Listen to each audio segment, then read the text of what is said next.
Hello বন্ধুরা, good morning. আশা করছি তোমরা সবাই ভালো আছো আর আমিও ভালো আছি। আর এখন বাজে সকাল 7:30 আর আজকে আমার ব্লগটা আমি এখান থেকেই শুরু করছি। সকালের দিকে না একটু মেঘলা মেঘলা ছিল, কিন্তু এখন বেলা বাড়তে শুরু করেছে আর এখন একটু রোদটাও ভালোভাবে উঠছে। ঘুম থেকে উঠেছি, ওঠার পরে ফ্রেশ হয়েছি। ফ্রেশ হওয়ার পরে এখন যেই দেখলাম যে একটু রোদ উঠছে, তখন ঘরের জানলাগুলো সব খুলে দিলাম। খুলে দেওয়ার পরে ভালো করে চুলটা একটু আঁচড়ে নিচ্ছি। সকালে ওঠার পর চুলটা না আসছে না, আমার নিজেকে কেমন একটা লাগে, কেমন যেন অগোছালো লাগে। সেই জন্য সব কাজ শুরু করার আগে চুলটা ভালো করে আঁচড়ে নিই, তারপরে আমি আমার সমস্ত কাজগুলো শুরু করি। ছেলে এখনও ঘুমোচ্ছে, স্কুল ছুটি পড়ে গেছে, আগেই বলেছিলাম, আগের ব্লগে বলেছিলাম তোমাদের। সেজন্য বাসি বিছানাটা এখনও গোছানো হয়নি। ও যখন ঘুম থেকে উঠবে এরপর বিছানাটা গুছিয়ে নেব।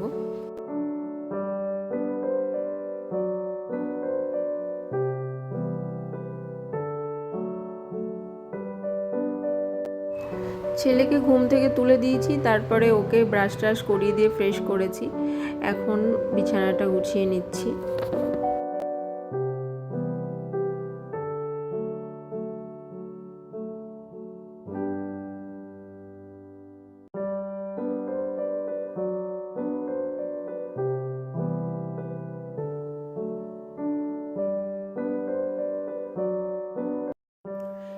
এরপর চলে যাব আমি রান্নাঘরে। রান্নাঘরে এসে প্রথমে গরম জল বসিয়ে দিয়েছি।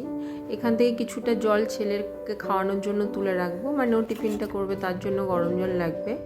আর তারপরে আমি আমার চাটা করে নেব।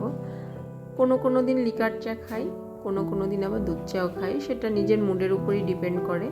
এবার একসঙ্গে ছেলের জন্য টিফিনটা রেডি করে নিয়েছি আর নিজের জন্য চা আর টোস্ট বিস্কুটও নিয়ে নিয়েছি। এটাই আমার সকালের টিফিন।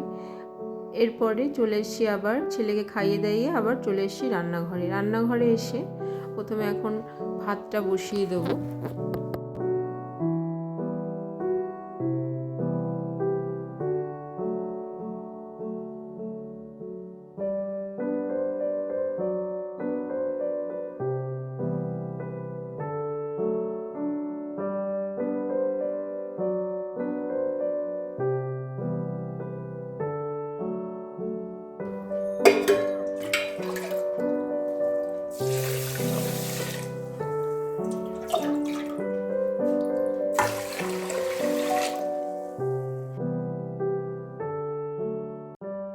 ভাতটা বসিয়ে দিয়েছি একটা ওভেনে, আর একটা ওভেনে ব্রেকফাস্ট বানিয়ে নেব।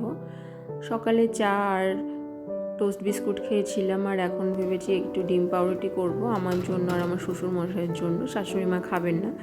যাই হোক, এখন ওই পাউরুটিগুলোকে প্রথমে পিস পিস করে কেটে নিয়েছি।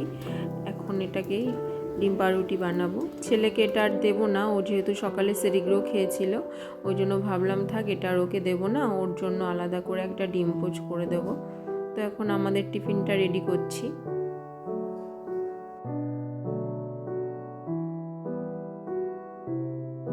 আর ছেলের জন্য জলের মধ্যে বাটি করে এই পোচটা বসিয়ে দিয়েছি, এটাও খাবে।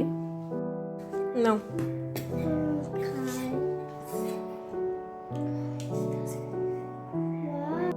এরপর আবার চলে এসেছি আমার বেডরুমে। আজকে ভেবেছি বেডরুমের এগুলো ক্লিন করব, সেই জন্য ভাবলাম সকালে ব্রেকফাস্ট করে এটা আগে করে নিই, কেননা লাঞ্চের রান্নাগুলো করতে গেলে না এই কাজগুলো আর করা হবে না।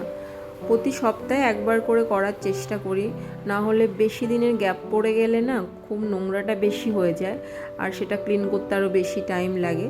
ওই জন্য ভাবলাম যে লাঞ্চের রান্না করার আগে এগুলো করে নিই, তারপরে গিয়ে রান্নাটা করব।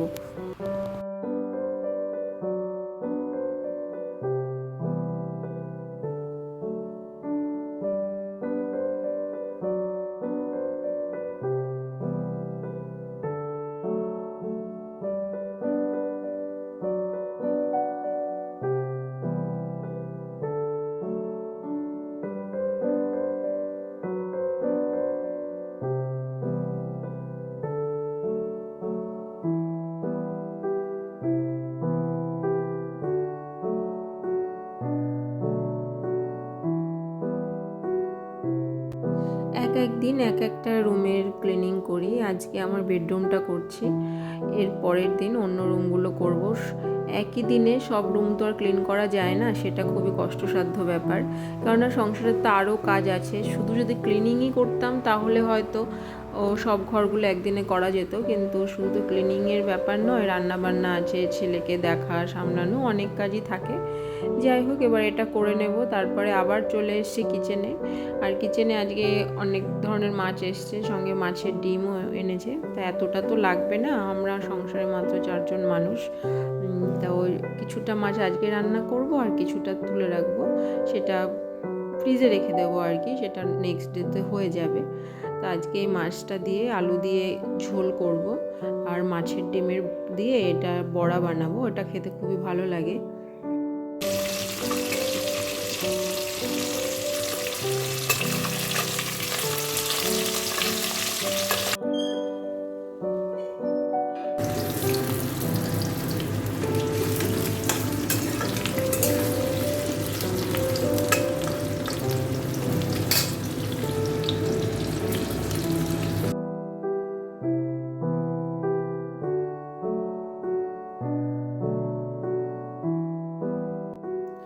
এখন মাছের ডিমের বড়াটা রেডি করছি। তো আজকের মেনুতে আছে মাছের ডিমের বড়া, মাছের ঝোল, ভাত, আর এই যে এখানে কুমড়ো শাক চিংড়ি মাছ দিয়ে, এটা আমার শাশুড়ি মা করেছেন। আর তারপরে একটু তরমুজ কেটে নিলাম, এখান থেকে আমরা খাবো আর ছেলেকে একটু দেব। গরম পড়ে গেছে, এখন তো তরমুজটা অ্যাভেলেবেল, আর তরমুজটা খেতে ভালোই লাগে। আর এখন এর তরমুজগুলো না খুব মিষ্টি হয়। তো আমাদের যে তরমুজটা এনেছে এটাও খুব মিষ্টি।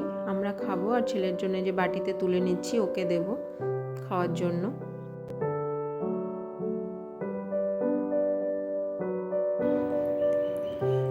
ওর খাওয়া হয়ে গেলে ওকে স্নান করাবো, আর তারপরে নিজেরও কিছু কাচাকুচি আছে সেইগুলো করব। কাচাকুচি করার পর নিজেও স্নান করে নেব। যাই হোক, এগুলো করলাম, তারপরে চলে আসলাম স্নান টান করে ঠাকুর ঘরে পুজো করতে।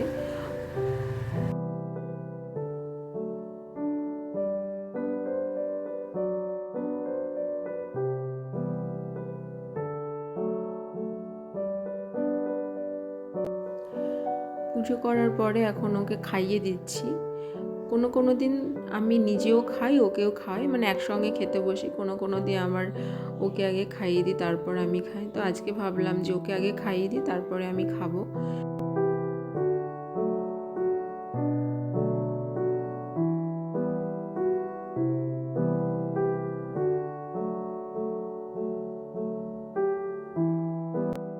ছেলেকে খাওয়ানোর পর আমি লাঞ্চ করে নিয়েছি। করার পরে ও ঘুমোতে চাইছিল না, বললো মা আমি একটু খেলা করব। তা আমি চলো তাহলে, ও খেলা করছে আর ওখানে আমি ওর সঙ্গে একটু ওকে সাথ দিচ্ছি।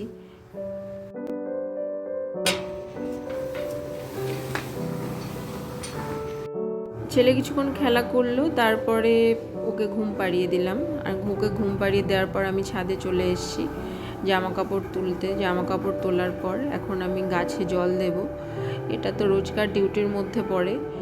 আর কিছুটা সময় না এই গাছের সঙ্গে কাটালে, যে গাছ মানে আমি নিজে হাতে এগুলো করেছি তো খুব ভালো লাগে। কিছুটা সময় এখানে কাটালে নিজের মনটাও ভালো হয়ে যায়।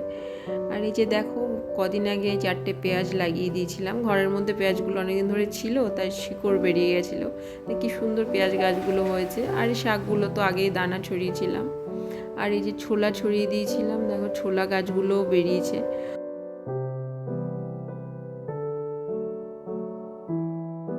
তো বন্ধুরা চলো, আজকের মতো আমি আমার ব্লগটা তোমাদের সঙ্গে এই পর্যন্তই শেয়ার করলাম।